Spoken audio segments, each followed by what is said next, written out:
This video is a little bit different because we actually filmed it before we officially got the keys to the house.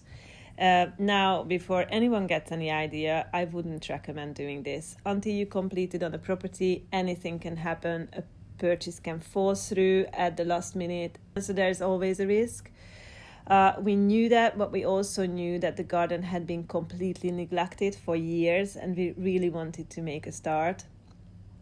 The previous owner sadly passed away around 2 years earlier, so the garden hadn't been maintained since then. And because she was already elderly, we are not even sure how much gardening had been done before that. So by the time we saw it, it was completely overgrown, as you can see on the pictures. Before we did anything, we asked for permission from the seller's side. Because the property was being sold through the estate rather than the previous owner, and there were executors involved and everything had to go through solicitors. The executors didn't actually know the property themselves, which also made the buying process much slower because they couldn't answer many of the questions we had about the house. But thankfully, we were given permission to spend one day clearing some of the garden, and the estate agent kindly lent us the keys for the day. The plan was simple, just a little bit of quote-unquote light weeding. Well, that definitely didn't go to plan. We ended up working for about 9 hours straight without really stopping, and it was more work than either of us expected. And I honestly thought I damaged my wrist permanently by the end of the day. Thankfully, it recovered, but I definitely felt it for quite a while afterwards. Look at this outfit.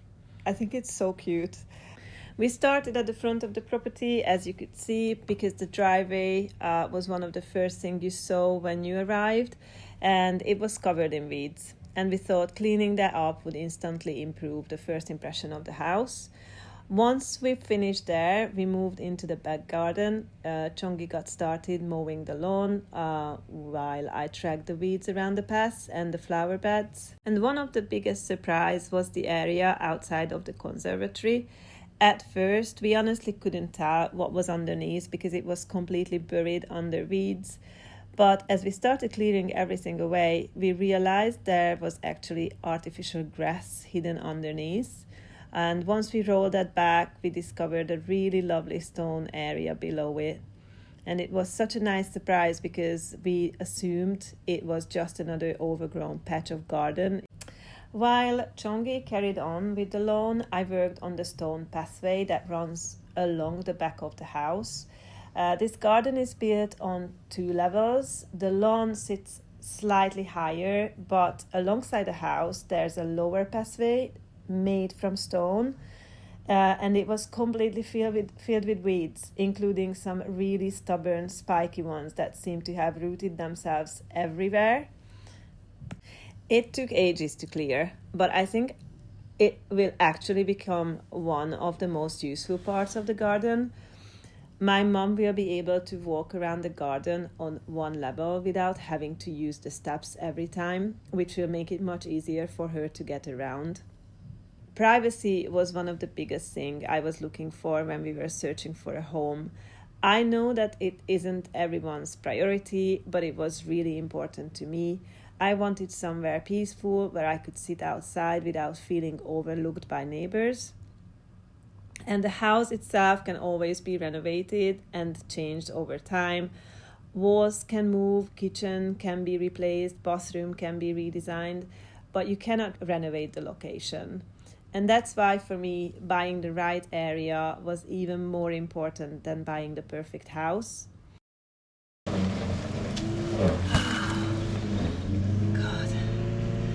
this is hard work.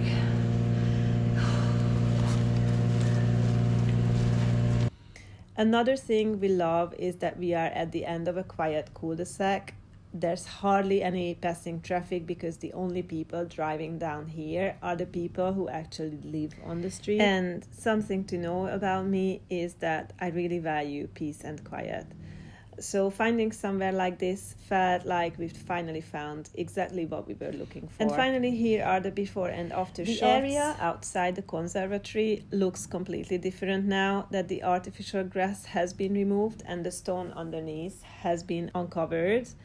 And the back garden has gone from looking like a jungle to something that actually resembles a garden again. We did come back a few weeks later and come back even more of the bushes, so it looks even tidier now. And the driveway. That was probably one of the biggest transformation.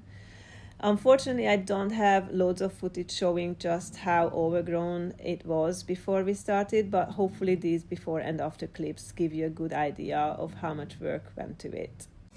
And for now, just enjoy a couple of before and after photos and a tour around the back garden for the rest of the video.